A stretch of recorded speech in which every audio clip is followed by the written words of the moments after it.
Hospitals carry a unique weight, a blend of life and death, often blurring the lines between the two. For those working the late-night shifts, this distinction can feel almost non-existent. There's an eerie quality to the silence of deserted hallways, as if something unseen observes and awaits. Tonight, I invite you to listen to 3 real-life accounts from individuals who have encountered the extraordinary.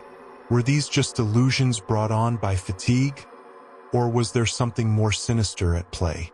If you're new here, please subscribe to our channel, and remember to like and share your thoughts on these stories in the comments below. Your support means a lot to us. Now, get comfortable, but stay alert as we venture to New York, where a nurse shares her experience inside a hospital. I can hardly believe I'm finally sharing this story. It's been years, but the memories are vivid.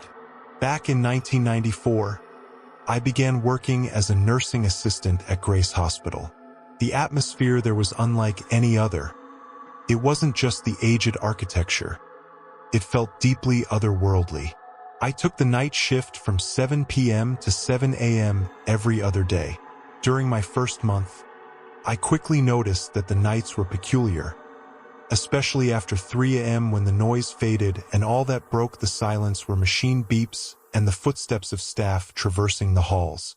Grace Hospital was well known throughout New York, a massive building with a beautifully maintained garden.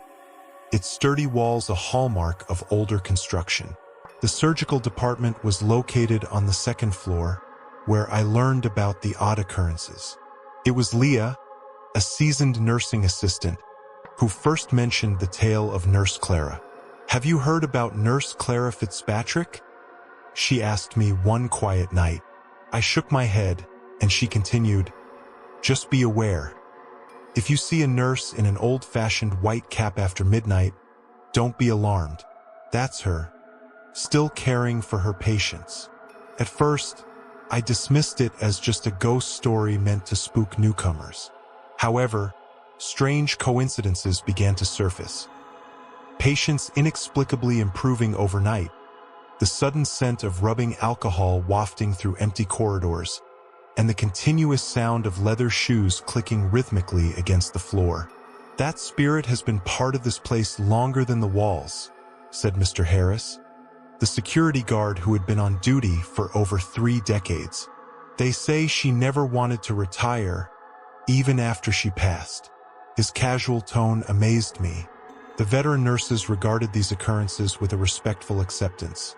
When patients mentioned receiving care at odd hours or when a medical chart appeared out of nowhere, they would simply shake their heads and say it was Clara Fitzpatrick.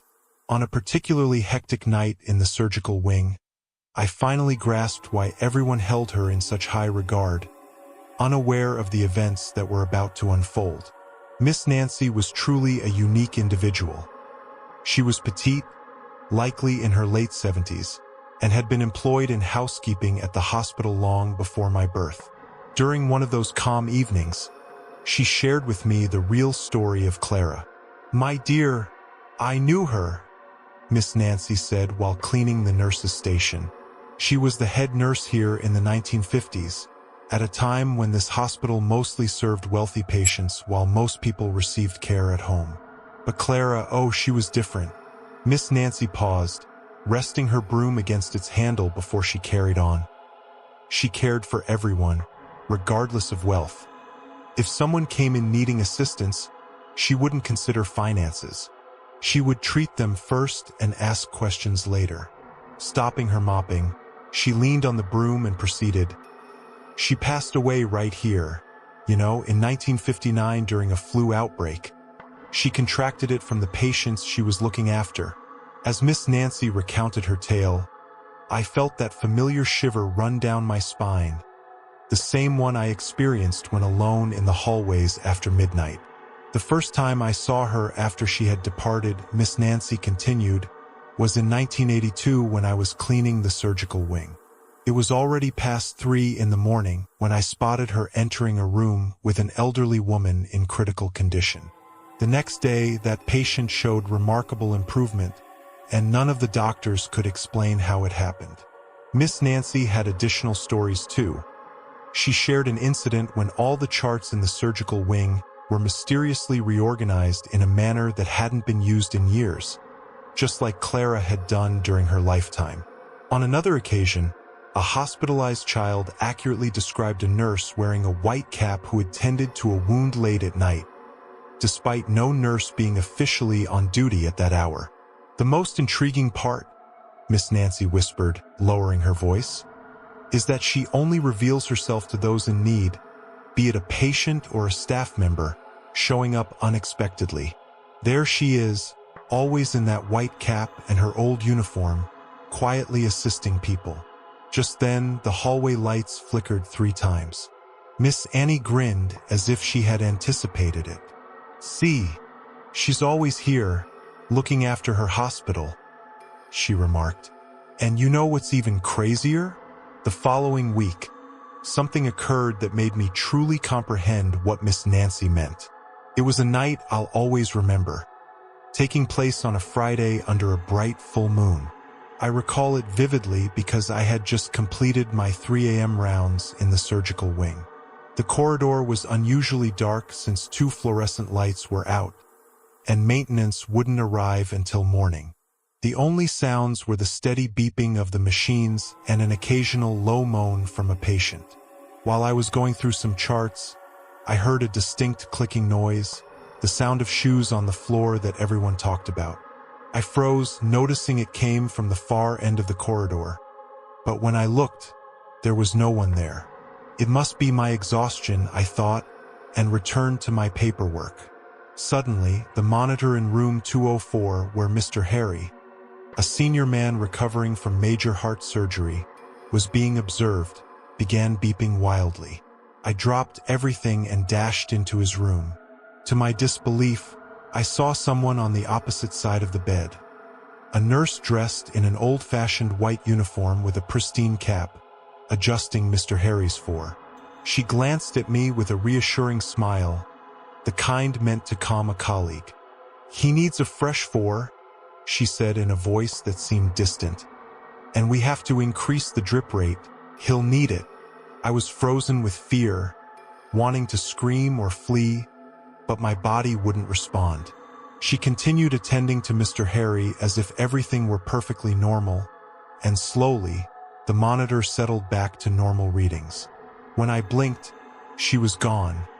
Yet the fore bag had been replaced, and the drip rate adjusted just as she'd indicated. I hurried back to the nurse's station to find Sarah and told her everything, shaking like a leaf. She just smiled and said, "Now you're one of us, kid. Clara chose you to see her." In another instance, a hospitalized child perfectly described a nurse in a white cap who had treated a wound in the middle of the night when no one was officially on duty. The most intriguing detail, Mrs. Thompson whispered, lowering her voice. "She only appears to those in need, whether they are patients or staff, when you least expect it. There she is always. Clara Fitzpatrick has left us a legacy." Sometimes on the calmest nights, you can still hear that click, click, click in the hallway. What's interesting is that after all this time, instead of feeling frightened, it brings a sense of comfort. As the senior staff at the hospital often say, as long as Clara Fitzpatrick is on the job, you can relax knowing that everyone will be well cared for. Thus, in the space between the natural and the supernatural, and blending science with faith, the most devoted nurse at Grace Hospital continues her work, looking after others, even after all these years, even after life itself has transformed into something else. The care persists. My name is Sarah, and I have a chilling story that still gives me goosebumps whenever I think about it. It's not a tale I often share, as many might doubt its credibility or think it's exaggerated. Nevertheless, this truly happened to my sister while she was working as a nurse at a retirement home near New York.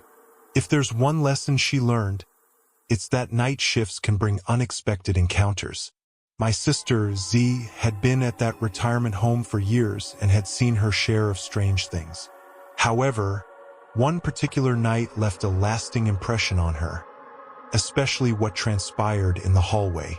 When she recounted the incident to me, I could see her seriousness, which made me believe her, even though it was hard to wrap my mind around.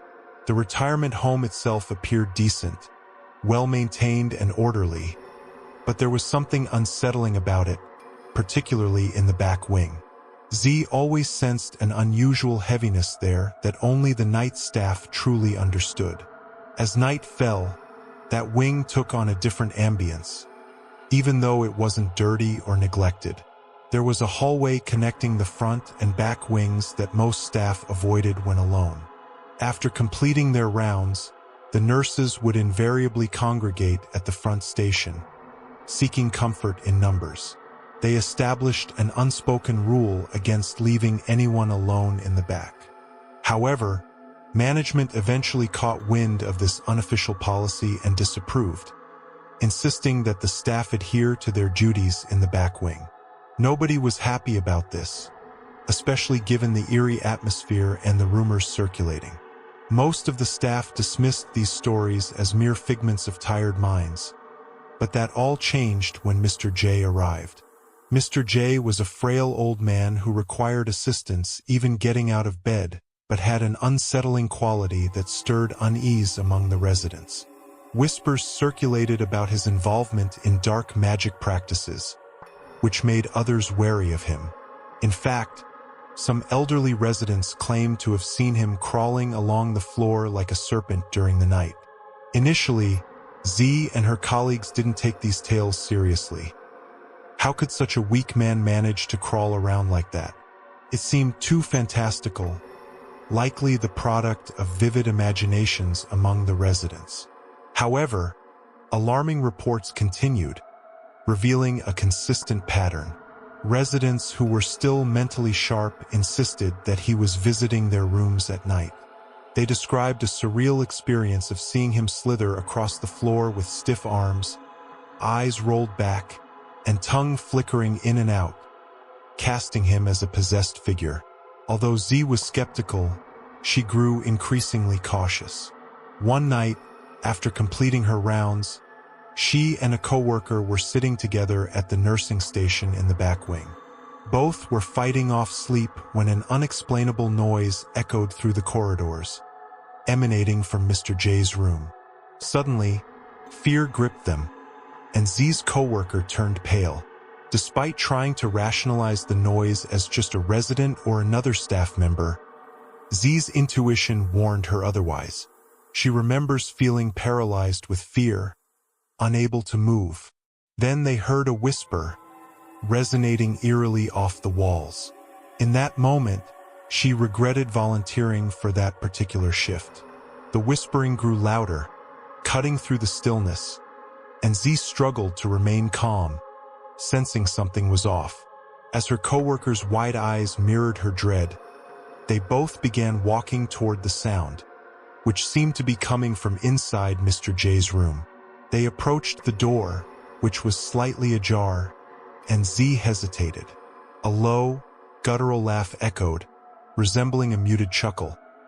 It didn't sound human or like any resident they recognized. Z exchanged a look with her colleague, and they both realized this was much more sinister than they had ever imagined. When the sound ceased, the ensuing silence was even more disquieting, almost suffocating. Overcome by conflicting feelings of relief and dread, an emotion she couldn't fully articulate, Z wondered, "Is it over?"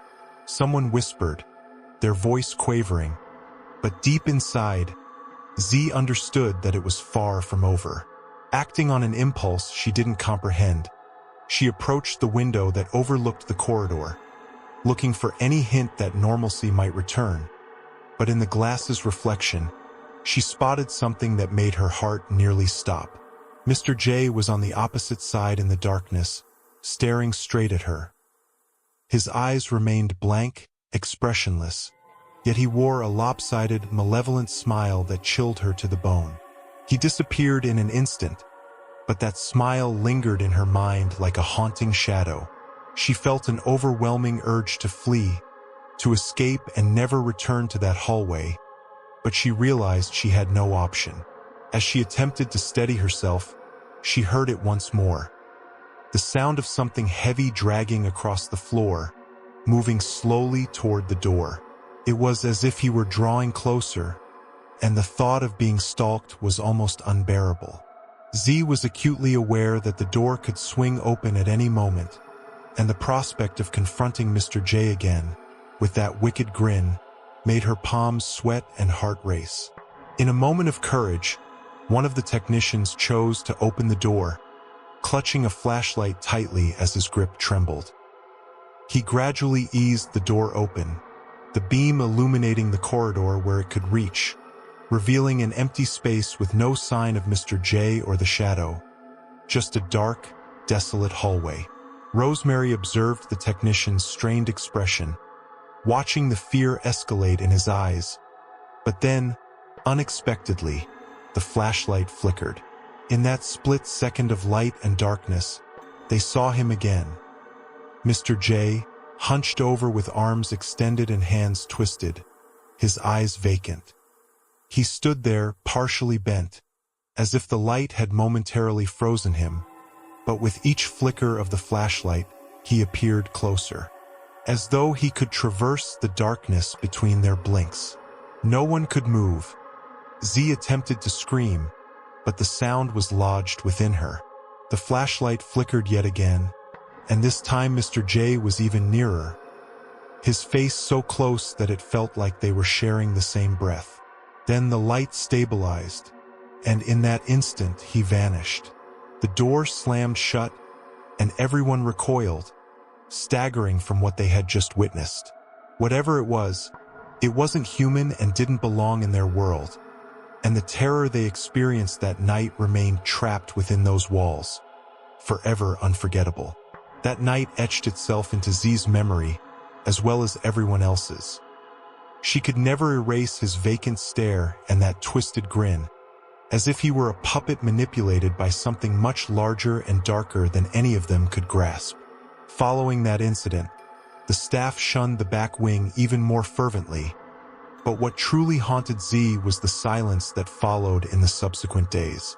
After Mr. J appeared to return to his usual self, he seemed quieter and more delicate than ever, as if something had sapped whatever vitality he had left. Z attempted to dismiss that night from her thoughts, convincing herself it must have been a collective illusion, but deep down, she understood the truth. Those images, the hissing, and the guttural laughter were real. Something from that hallway still felt present.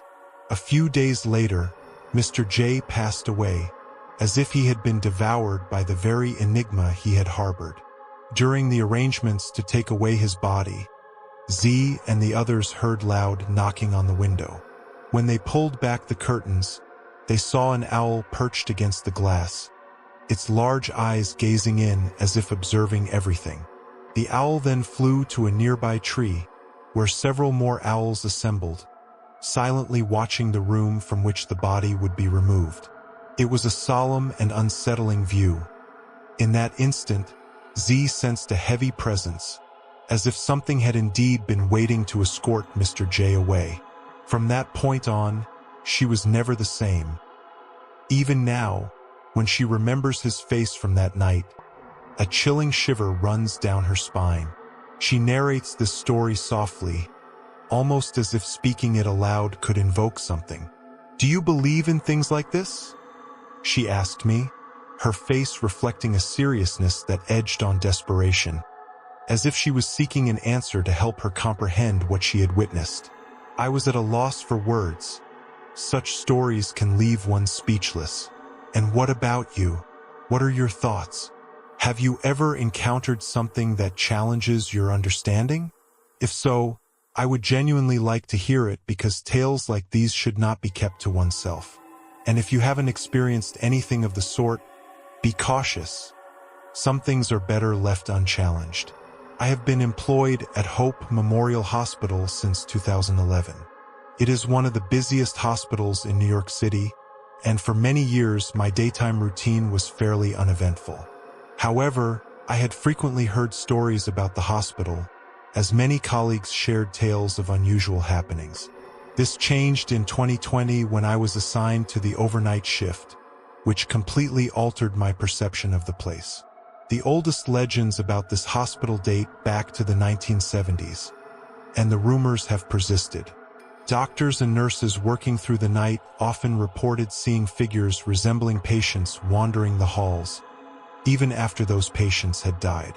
While I didn't entirely dismiss these stories, I hadn't experienced anything firsthand until I switched shifts. I had heard of eerie silhouettes in the emergency corridor, strange noises coming from empty rooms, and even odd elevator behavior at night. Colleagues who had been there longer insisted that Hope Memorial was a typical, chaotic hospital during the day but transformed into a different entity at night. I listened to these discussions but relied on my routine, thinking it might just be fatigue affecting their perceptions. Upon starting my overnight shift, the atmosphere noticeably shifted. The hospital is vast, and after midnight, the silence felt surreal, with every small sound amplified in the empty halls. Distant footsteps were often heard, yet there was never anyone in sight. I theorized it might just be the building settling, attempting to avoid the cliché that it was merely my mind playing tricks on me. Still, the unsettling feelings persisted. The hospital definitely had a different vibe at night, and I was about to discover that some of the stories were indeed true. In the initial weeks of my overnight shift, I began to notice things that had been absent during my daytime hours. It started small. The sound of a stretcher rolling down an empty corridor, flickering lights in rooms that should have been off. I tried not to overthink these occurrences, attributing them to fatigue and the quiet of the night, which can play tricks on anyone's mind. What truly disturbed me was the sensation of never being completely alone.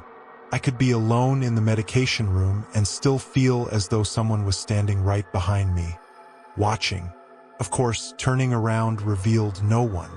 On busier nights, I could brush off those feelings, but in the stillness of the night, they became increasingly overwhelming, especially in the high-tension environment of the ICU. Leave your opinion in the comments, subscribe, like, and share. We'll see you in the next story if you dare.